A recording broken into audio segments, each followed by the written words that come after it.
A time where I pushed past adversity is when I overcame my fear of failure. Growing up, I always used a pencil, never a pen. If I used a pen and spelled a word wrong or if it didn't sound right, I couldn't erase it. My mistake was permanent and there was nothing I could do about it.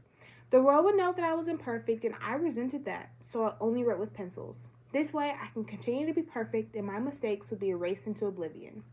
It was not until my sixth grade English class where my teacher, Miss Korenik, made us write in pen. While reviewing her syllabus, she stated, "Everything that will be submitted must be in pen."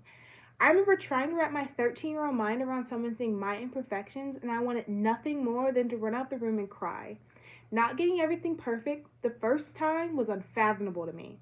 That simply was not who I was. I am perfect. That was the title I had given myself, and I was not ready to retire it yet.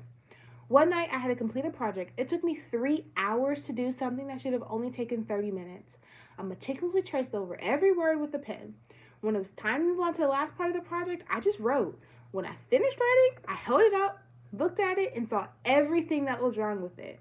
The words were slanted downwards, the color of the pen didn't look right. The next thing I knew, I was sobbing on my living room floor, trying to understand why am I unable to just be perfect. I remember beating myself up about that project for weeks. I couldn't believe that I turned in something that I thought was so poor I was unable to recognize it as my own work. This moment opened my eyes to how harsh I was on myself. The project was not bad, it just wasn't perfect, and I had to learn it was acceptable. I had no choice but to change the way that I viewed myself as well as the work that I put out. Nothing will be perfect no matter how hard I try, and I've tried. It's still something that proves to be a constant battle to this day.